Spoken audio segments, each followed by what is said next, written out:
Nigerians are taking to the streets to protest police brutality in their country. For over a week, demonstrators have called on the government to implement major policing reforms.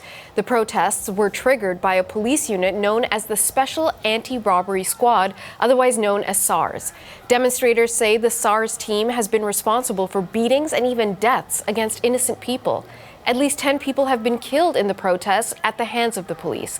Solidarity marches have been held in places all over the world, including in Toronto. Freelance reporter Phil Ihaza has the latest from Abuja.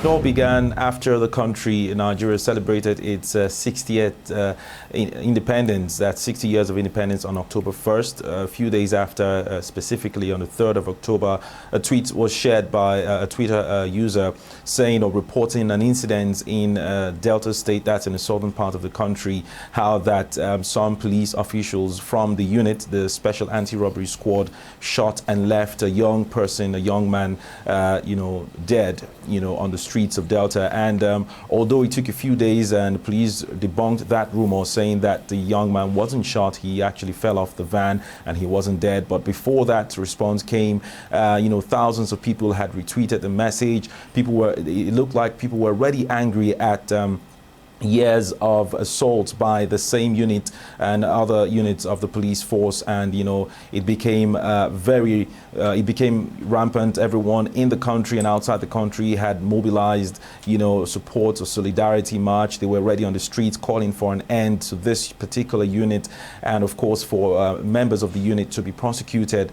It actually sounded like the country had woken up, several thousands and at this point millions of youths, not just in the country but outside the country, calling for the end of that unit and of course the end of police brutality. We've seen people sleeping at government headquarters, on the roads, at airports, causing severe gridlock and pain to other commuters. They are saying that they're demanding that this time there has to be an end to police brutality because the government has come out 4 times before now in the past, from 2016 to up until now, to ban this same unit. But we've seen the same incidents occur severally, and that's how this whole thing happened, and it's still on at the moment.